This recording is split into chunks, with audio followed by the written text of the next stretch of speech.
El caso de Marion Parker fue uno de los crímenes más estremecedores y mediáticos de la década de 1920 en Estados Unidos. La joven, de tan solo 12 años, fue secuestrada en diciembre de 1927 en Los Ángeles. El secuestro, motivado por la intención de obtener un rescate, tomó un giro trágico y macabro que conmocionó a la nación. La crueldad y frialdad con la que el secuestrador perpetró el crimen dejaron una huella imborrable en la sociedad de la época, convirtiendo el caso en un símbolo del lado más oscuro de la humanidad. Pero primero es necesario recapitular en la historia. La realidad siempre supera la ficción. Frances Mario Parker nació el 11 de octubre de 1915 en el condado de Sebastián, Estados Unidos. Fue hija de Perry Parker, un banquero respetable del First National Bank en Los Ángeles, y Geraldine, de soltera, Hazel. Marion tenía una hermana gemela llamada Marjorie y un hermano mayor, Perry Jr. El 15 de diciembre de 1927, Marion y su hermana gemela Marjorie se dirigieron al colegio como cualquier otro día.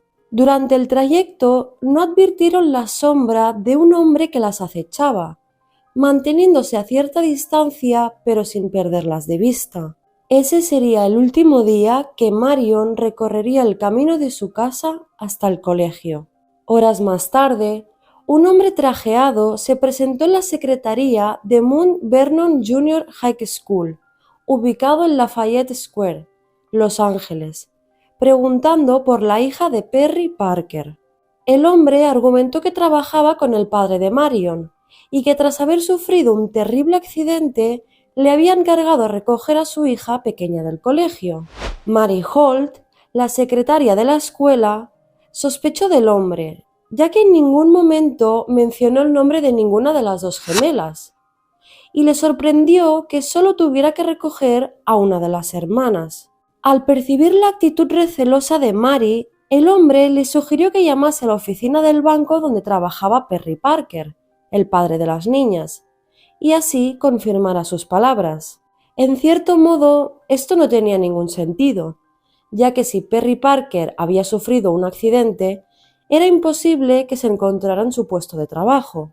Sin embargo, esta artimaña funcionó, y la secretaria permitió que aquel desconocido se llevase a Marion. No se sabe exactamente por qué le entregó a Marion y no a Marjorie. Lo único seguro es que el destino de la gemela quedó sellado en ese momento. El 15 de diciembre de 1927, el hombre trajeado y Marion salieron por la puerta del colegio, siendo esta la última vez que la niña sería vista con vida. Holt afirmó más tarde que nunca habría dejado ir a Marion si no fuera por la aparente sinceridad y la actitud encantadora del hombre. Pasaron varias horas hasta que la familia de Marion fue consciente de que la niña había desaparecido. Acto seguido, alertaron a la policía para iniciar la búsqueda. Esa misma tarde, el padre de Marion recibió 2 telegramas en un intervalo de 3 horas desde diferentes zonas de Los Ángeles. El primer telegrama, dirigido desde Pasadena, decía lo siguiente: no haga absolutamente nada hasta que reciba una carta de envío especial. Aunque estaba firmado con el nombre de Marion, era evidente que quien realmente lo había escrito era el secuestrador. Más tarde, llegó un segundo telegrama enviado desde la oficina de Western Union, en Alhambra, California, esta vez firmado por George Fox. El mensaje decía: Marion está a salvo. Use el sentido común.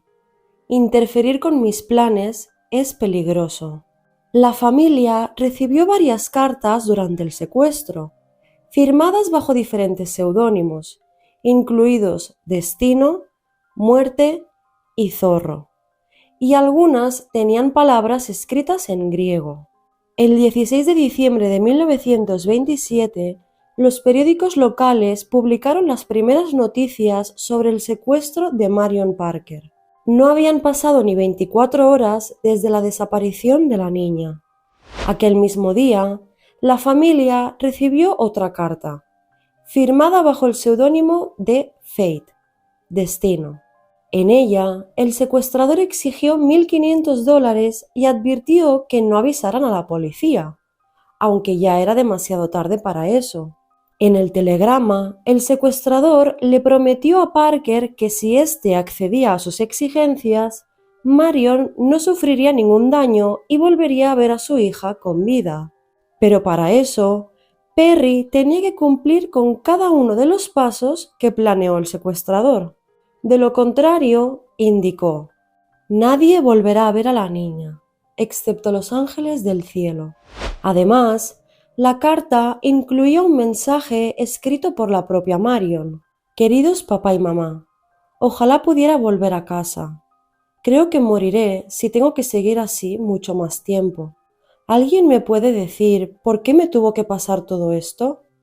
Papá, por favor, haz lo que te dice este hombre o me matará si no lo haces. Vuestra querida hija, Marion Parker. Postdata. Por favor, papá, quiero volver a casa esta noche. A través de otra correspondencia telegráfica, el captor de Marion le facilitó a Parker una dirección donde realizar el intercambio la misma noche del 16 de diciembre.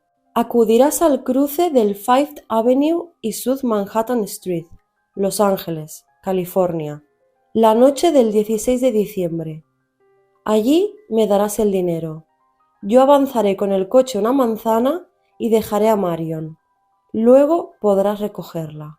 Antes de partir, Perry Parker anotó los números de serie de cada uno de los billetes para que pudieran identificarse cuando se usaran en futuros intercambios, lo que más tarde permitió a las autoridades rastrear al secuestrador. Sin embargo, este primer intento de intercambio fracasó cuando el secuestrador se dio cuenta de que la policía estaba vigilando la zona y decidió no presentarse. Mientras tanto, Perry esperó allí durante horas, pero el secuestrador nunca apareció. Al día siguiente, el 17 de diciembre, la casa familiar de los Parker, ubicada en el 1631 de South Wilton Place, recibió numerosos telegramas del secuestrador, el primero de los cuales regañaba a Perry por permitir que la policía espiara el intercambio planeado. En el telegrama, el secuestrador señaló que le daba una última oportunidad a Parker. Si no le entregaba el dinero en 3 días, asesinaría a su hija. El siguiente telegrama, firmado simplemente bajo el seudónimo Fate, decía lo siguiente: Fox es mi nombre. Soy muy astuto, ¿sabe? No haga trampas. Tenga esto claro. La vida de su hija pende de un hilo y yo tengo una Gillette lista y capaz de manejar la situación. Esto es un negocio. ¿Quiere a la niña o los certificados de oro de 75 a $100? No puede tener ambos y no hay otra salida. Créalo y actúe en consecuencia. Más tarde llegó otra carta de rescate, en la que el captor detalló las condiciones que tenía que seguir Perry Parker si quería volver a ver a su hija con vida. Junto a la correspondencia había otra nota adjunta escrita a mano por Marion. Queridos papá y mamá, papá, por favor, no traigas a nadie contigo hoy. Lamento lo que pasó anoche. Pasamos frente a la casa y lloré todo el tiempo anoche. Si no nos encontramos esta mañana, nunca volverás a verme. Con cariño, Marion Parker. Por favor, papá, quiero volver a casa esta mañana. Esta es tu última oportunidad. Asegúrate de venir solo o no volverás a verme. Durante esa misma tarde, Perry recibió varias llamadas telefónicas en su casa por parte del secuestrador, quien estableció una nueva reunión para la entrega del dinero del rescate. Citó al banquero en la esquina de West Fifth Street y South Manhattan Place, en el centro de Los Ángeles. A las 7:15 de la tarde del 17 de diciembre, el secuestrador llamó nuevamente a la casa y le indicó a Perry que se dirigiera de inmediato al lugar acordado. Después de consultarlo con las autoridades, Perry recibió permiso para reunirse con el secuestrador a solas y sin supervisión policial, ya que temían por la vida de la pequeña. Perry Parker llegó al lugar solo y con el dinero del rescate, aproximadamente a las 8 de la tarde. El sospechoso, que conducía un coupé Chrysler, se detuvo junto al vehículo de Perry y lo apuntó con una escopeta. El secuestrador llevaba un pañuelo que cubría la mayor parte de su rostro, por lo que no pudo reconocerlo. Marion estaba sentada en el asiento del pasajero, al lado de su captor. Parker se acercó a la ventanilla del coche y vio a su hija completamente inmóvil, envuelta en varias capas de tela que la mantenían atada. Cuando la llamó, ella no respondió, aunque sus ojos estaban visiblemente abiertos, por lo que asumió que la habían drogado. Perry le entregó el maletín con el dinero del rescate al hombre, pero éste hizo algo totalmente inesperado. Puso su vehículo en marcha, avanzó unos metros y empujó el cuerpo de Marion fuera del coche antes de acelerar. Algunos informes indican que el secuestrador comentó: «Ahí está tu hija», antes de arrojar el cuerpo a la calle. El padre de Marion corrió hacia ella, se arrodilló y la levantó entre sus brazos. Pero por desgracia, Marion estaba muerta. Y no solo eso. De la niña solo quedaba la cabeza y parte del tronco. Según los testigos, un grito desgarrador rompió el silencio de la noche, dejando la avenida de Los Ángeles sumida en un estremecedor silencio en aquellos turbulentos años 20. La policía acudió de inmediato a lo que se había convertido en el escenario de un crimen. El cadáver de Marion yacía en el suelo. Estaba envuelta en toallas y telas que cubrían por completo su cuerpo mutilado. Aproximadamente a las 9 de la noche, el médico forense realizó la autopsia y certificó que Marion llevaba muerta aproximadamente 12 horas. Los brazos y las piernas de Marion habían sido amputados. También había sido destripada y su torso rellenado con toallas y telas para que éstas se encargaran de absorber la sangre. Además, 2 finos alambres sujetaban sus párpados manteniendo ambos ojos abiertos, para dar la apariencia de que todavía estaba viva. La piel de su espalda estaba completamente desgarrada, ya que había recibido un incontable número de latigazos hasta dejarla prácticamente desollada. Sin embargo, no se logró esclarecer la causa exacta de la muerte de Marion. Se desconoce si falleció por asfixia o por la enorme pérdida de sangre. Más tarde, el secuestrador y asesino confesó que primero la había estrangulado y le había cortado la garganta, y que creía que la niña seguía viva cuando empezó a descuartizarla. Marion Parker tenía solo 12 años cuando fue asesinada a sangre fría por su captor.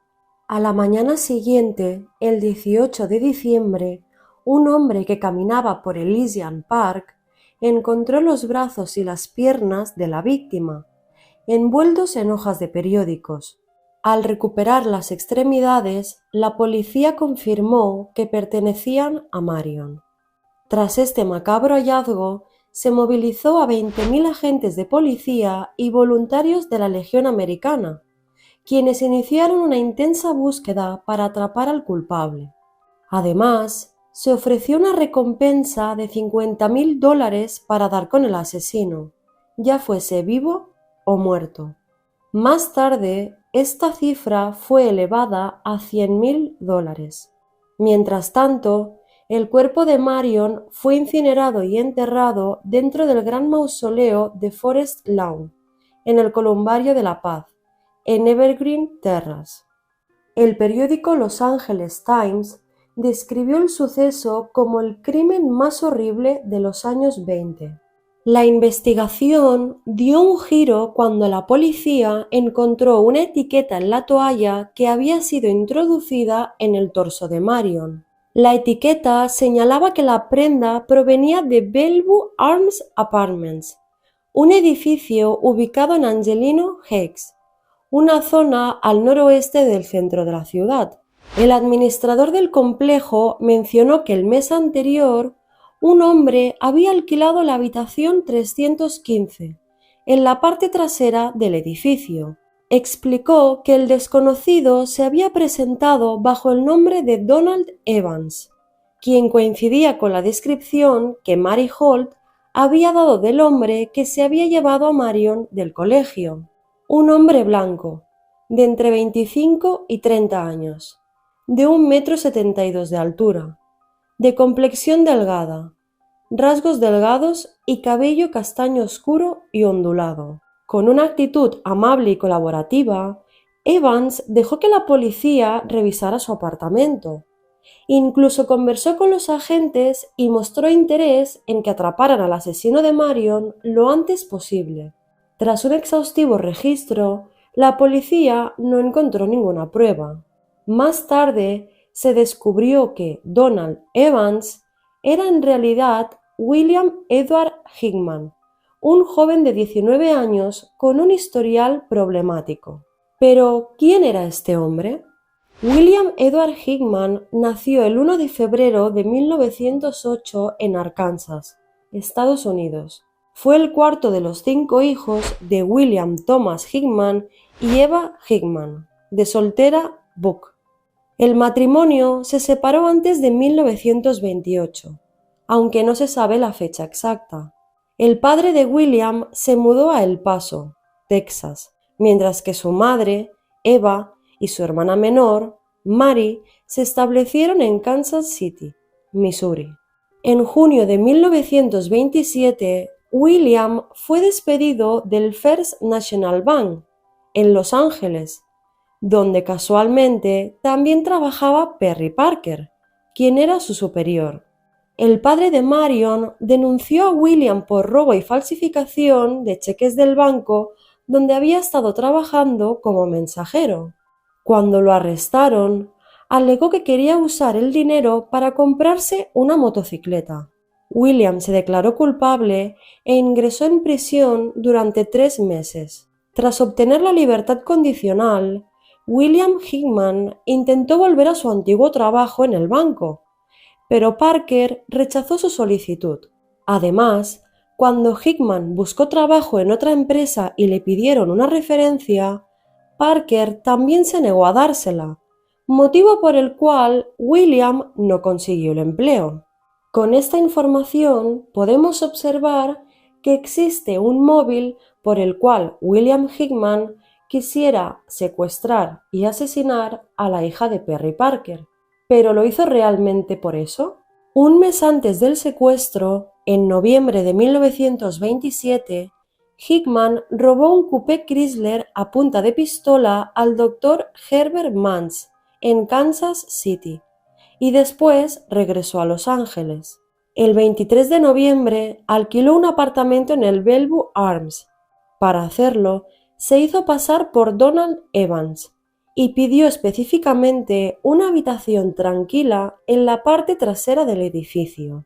Más tarde, la policía encontró el coche que había sido utilizado para recoger el dinero del rescate, es decir, el coupé Chrysler que William había robado semanas antes. Todo apuntaba a él. Los detectives tenían las huellas dactilares de Hickman en su archivo, debido a su anterior arresto y encarcelamiento, y al compararlas con las huellas encontradas en las notas de rescate y en el automóvil, lograron identificarlo como el responsable.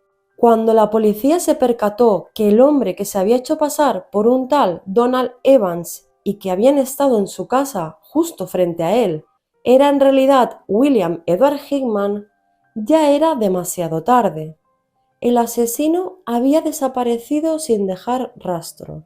El martes 20 de diciembre, Hickman fue acusado formalmente de secuestro y asesinato y se inició una búsqueda masiva. Al día siguiente de su encuentro con Parker, es decir, el 18 de diciembre, Hickman robó un sedán Hudson verde en Hollywood Boulevard. Le robó $15 al conductor y se dirigió al norte, a San Francisco, donde pasó una noche en un hotel. Después se dirigió a Oregón y finalmente a Washington. El miércoles 21 de diciembre, Hickman compró un sombrero, guantes y ropa interior en una tienda de Seattle y pagó su compra con uno de los billetes de $20 que Parker le había dado por el rescate de Marion. El empleado de la tienda reconoció el número de serie del billete y llamó a la policía. Pero Hickman ya se había marchado antes de que llegaran los agentes. Otro de los billetes de $20 marcados se utilizó para pagar la gasolina en un garaje de Kent, Washington, lo que permitió a la policía seguir el rastro del asesino.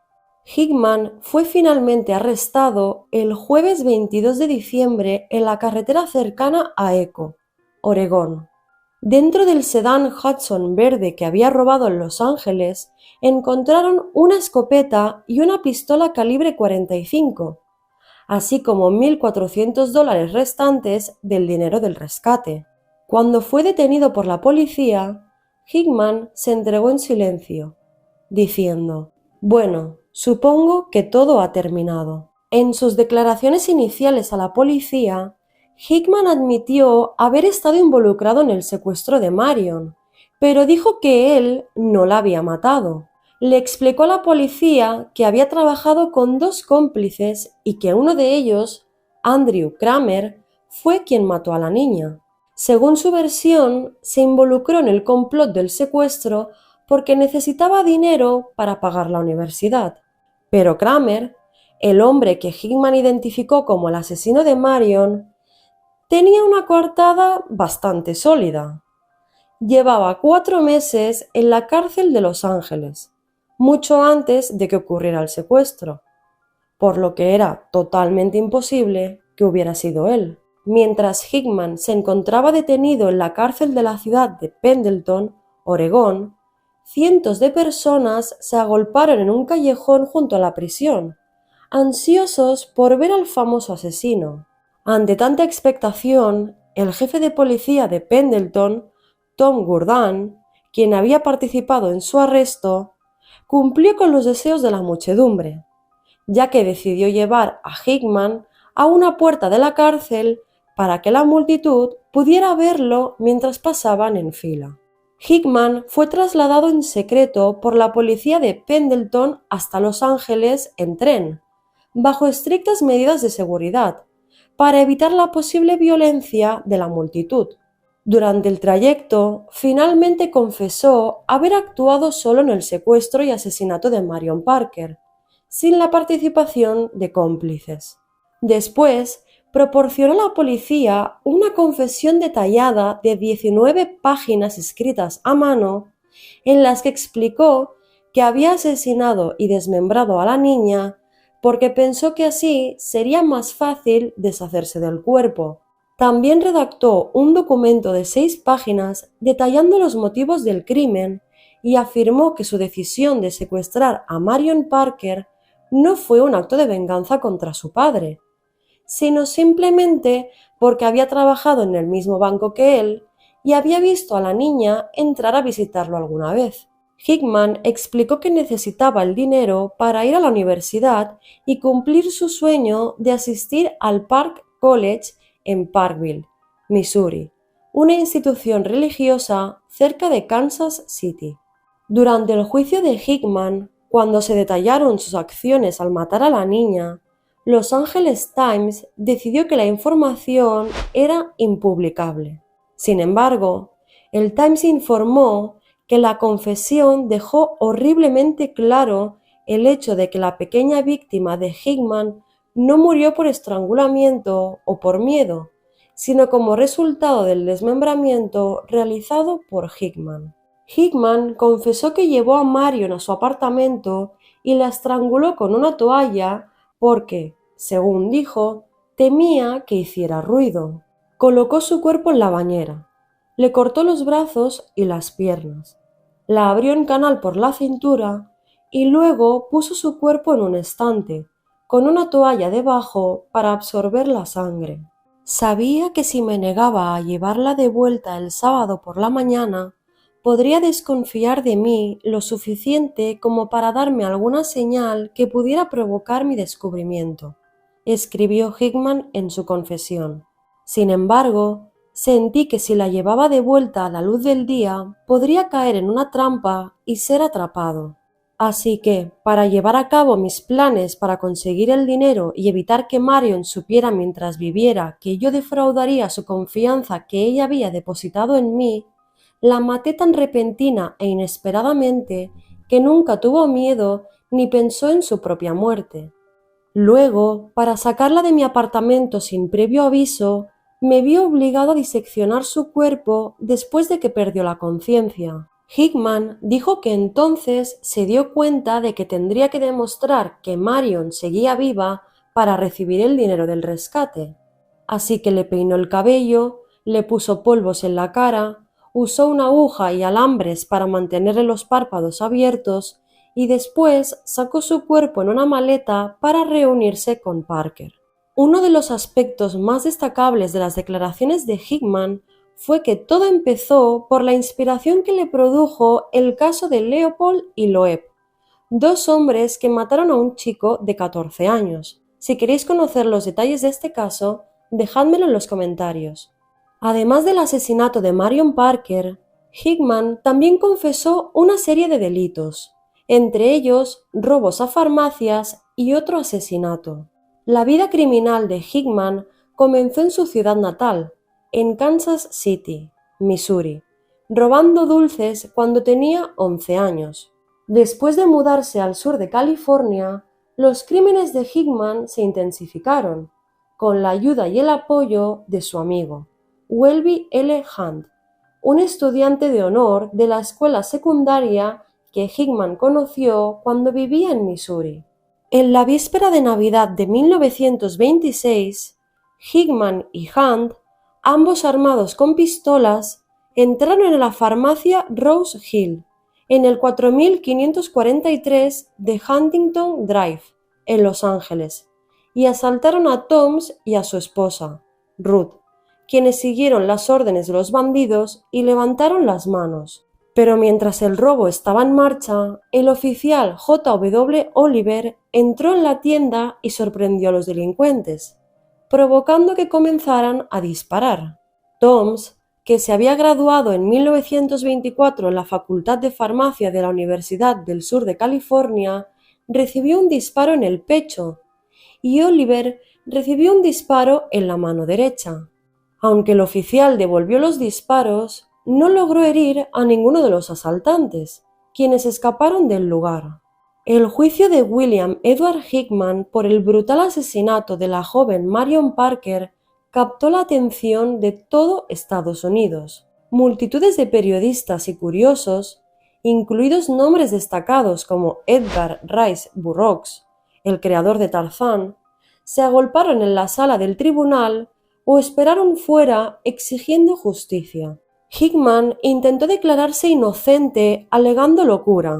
William Hickman pasaría a la historia, no solo por su crimen, sino por ser uno de los primeros en alegar locura como defensa en el estado de California para evitar la condena.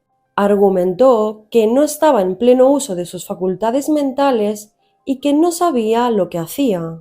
Sin embargo, tras 13 días de juicio, el jurado rechazó su defensa en solo 36 minutos de deliberaciones. Una de las pruebas clave contra la defensa por locura fue una carta escrita por Hickman a un compañero de prisión, en la que admitía sus intenciones de fingir demencia para eludir su condena. Finalmente, Hickman fue declarado culpable y sentenciado a muerte. Tras escuchar el veredicto, comentó: «El Estado gana por un cuello. No creo que tenga mucho por lo que vivir, y todavía no sé por qué maté a la chica Parker, pero lo hice y aceptaré mi castigo». En un juicio separado, William Hickman también fue declarado culpable del asesinato de Toms y fue sentenciado a cadena perpetua. Su cómplice, Welby Hunt, fue condenado a la misma pena, pero más tarde obtuvo la libertad condicional. Hunt falleció el 26 de mayo de 1995, a la edad de 84 años. Sus restos descansan en Cathedral City, California. Mientras tanto, Hickman pasó sus últimos días en el corredor de la muerte en la prisión de San Quintín. Allí se dedicó a escribir cartas de disculpa dirigidas a las personas a las que había hecho daño, a leer la Biblia y a escuchar discos de jazz en su fonógrafo, buscando algún tipo de paz en medio de su condena. Tras agotar todas sus apelaciones, incluso ante la Corte Suprema de Estados Unidos, y 10 meses después del asesinato de Marion Parker, William Hickman fue ahorcado el 19 de octubre de 1928 en la prisión estatal de San Quintín, con 20 años de edad. Aunque Hickman aseguró a los guardias y a su compañero de celda que afrontaría su ejecución con valentía, fortalecido por su conversión al catolicismo mientras estaba en prisión, la realidad fue muy diferente. Apenas subió los 13 escalones hacia la horca, se desplomó a mitad de camino y los guardias tuvieron que ayudarlo a llegar a la plataforma. Según los testigos, cuando llegó a la trampilla, miró hacia el techo y comenzó a recitar una oración en silencio. Cuando le colocaron la capucha negra sobre la cabeza, comenzó a desplomarse nuevamente, y el verdugo rápidamente hizo una señal para que cortaran la cuerda, liberando la trampilla a las 10:10 de la mañana. Como Hickman ya estaba desplomado hacia adelante cuando se abrió la trampilla, la caída no tuvo el efecto deseado de romperle el cuello y causarle una muerte inmediata. En cambio, su cabeza golpeó el costado de la horca y quedó colgando del extremo de la cuerda, retorciéndose y sacudiéndose violentamente. El médico de la prisión subió por una escalera de mano para examinarlo y le puso un estetoscopio en el pecho, pero pasaron 15 largos minutos antes de que confirmara su muerte. Hickman no tuvo una muerte inmediata, sino un lento y angustiante estrangulamiento, una escena que impactó a quienes la presenciaron. Su cuerpo fue enterrado rápidamente en el cementerio Holy Cross, ubicado en Lawndale, hoy conocido como Colma, al sur de San Francisco. Lo sepultaron en una tumba sin nombre, en una zona del cementerio destinada a personas sin recursos. En 1990, el diario Los Angeles Times publicó un artículo sobre lugares supuestamente embrujados en la zona, incluida la antigua casa de los Parker en el 1631 de South Wilton Place. En el artículo se informó que Michelle Phelan y Steve Daley compraron y luego vendieron la casa en 1988 y dijeron que creían que el fantasma de Marion Parker vivía con ellos. Afirmaron que oían pasos en las escaleras y que encontraban objetos desplazados a veces, así como luces que se encendían y apagaban sin razón conocida. Phelan y Daley dijeron que sentían que estaban compartiendo el espacio con un espíritu benévolo, infantil y no amenazante. Gracias por llegar hasta aquí. Si quieres seguir explorando casos tan impactantes como este, no olvides suscribirte, dejar un like y compartir el vídeo. ¡Hasta la próxima!